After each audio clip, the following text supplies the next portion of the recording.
Today is February 5th, 2025, and our president, Donald Trump, just signed a massive executive order to protect women like me and my daughter and many women and young girls across this nation who have been harmed for the last insane number of years, especially under the Biden administration, where men were allowed to compete in women's sports. It was always insane. It was always unsustainable. And today, Donald Trump picked up a pen and signed an executive order to end this era.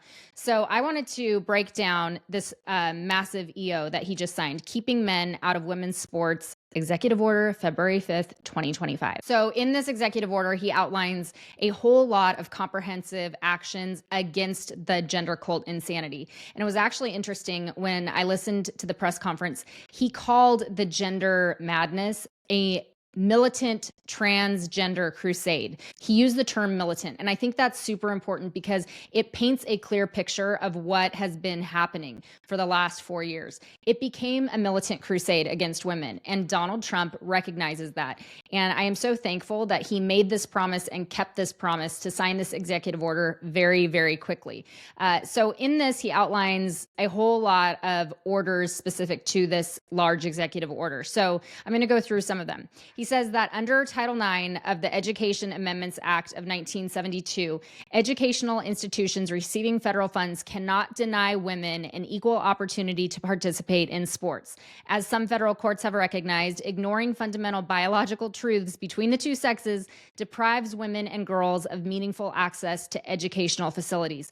I love that he's hammering on Title IX. If you remember, one of the last things Biden did when he was still competent in office, and by competent as he got, was to try to shred Title IX. And the court smacked it back and said, you can't do that. But he was actually going after Title IX to revoke the language that protected women, which is insane. He was essentially a part of the crusade to go in and to thwart what makes women women in our language, which is super dangerous. So Trump is bringing that back home and saying Title IX, a huge part of it is to establish protections for women, and we're going to hammer that in this executive order.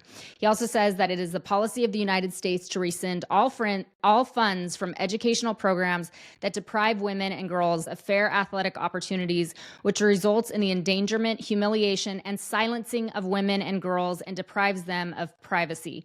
It shall also be the policy of the United States to oppose male competitive participation in women's sports more broadly as a matter of safety, fairness, dignity, and truth.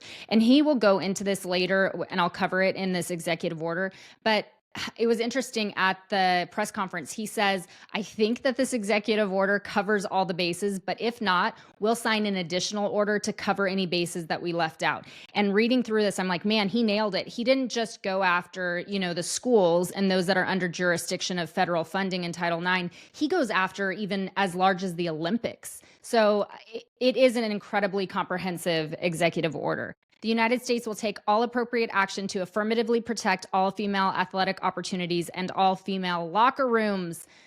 Praise Jesus, and thereby provide the equal opportunity guaranteed by Title IX of the Education Amendments Act of 1972, including enforcement actions described in subsection below, to bring regulations and policy guidance into line with the Congress's existing demand for equal athletic opportunity for members of both sexes by clearly specifying and clarifying that women's sports are reserved for women. It's so common sense. And I'm shocked it took an executive order to get us back, but we're back. And the resolution of pending litigation consistent with this policy.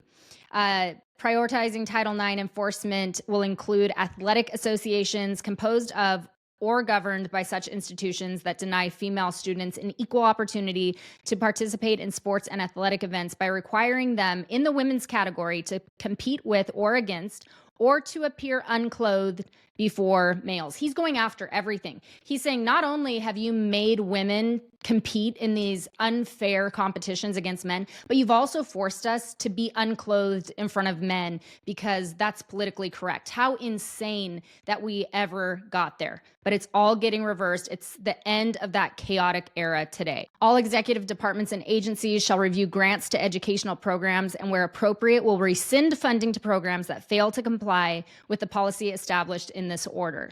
Many sport-specific governing bodies have no official position. Okay, this is where he goes into preserving fairness and safety in women's sports broadly. Many sport-specific governing bodies have no official position or requirements regarding trans-identifying athletes. Others allow men to compete in women's categories if these men reduce the testosterone in their bodies below certain levels or provide documentation of sincerely held gender identity.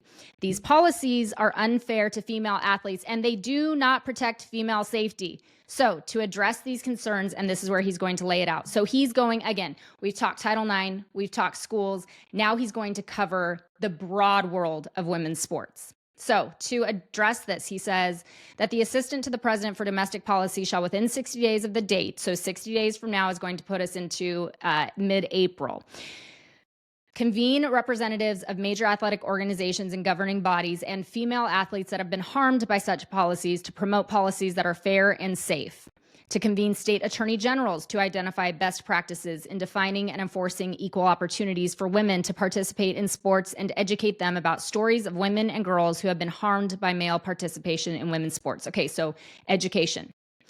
Then he goes on to rescind support for and participation in people-to-people sports exchanges or other sports programs within which the relevant female sports category is based on identity and not sex. So again, he's saying if we're going to educate you and then if you're still going to be crazy, we're going to rescind our support in participating in those leagues and in those sports organizations.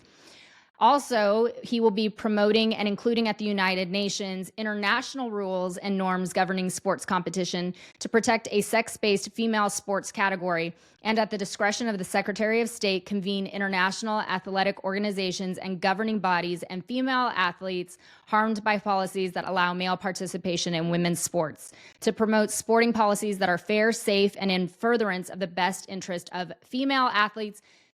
Do you guys realize how big this is? He's covering so much territory in this, so much territory that has been wrecked by an absolutely mad gender ideology cult. And he is going in and he is fixing it. He's fixing it. He's patching up all these areas that have been so broken for our daughter's future. This is a massive executive order. Further, he says that the Secretary of State and Secretary of Homeland Security will review and adjust policies permitting admission to the United States of males seeking to participate in women's sports. So he's like, if you're a dude and you want to come into the United States to compete against women, then we're going to review and adjust those policies. The Secretary of State shall use all appropriate and available measures to see that the International Olympic Committee amends the standards governing Olympic sporting events to promote fairness, safety, and the best interests of female athletes. Thank you that someone is actually standing up for women. Someone in power is standing up for women. By ensuring that eligibility for participation in women's sporting events is determined according to sex and not gender identity or testosterone reduction. So you guys, this executive order, in my opinion, couldn't be more beautiful, more comprehensive. He covers so much that he realizes how aggressive this crusade was against women when it came to women's spaces, locker rooms, sports. And for him to cover so much in one order is huge. So that is the order that just dropped. I will link the information below if you want to check out the whole thing. Keeping men out of women's sports. Thank you, Mr. President. Signed on February 5th, 2025.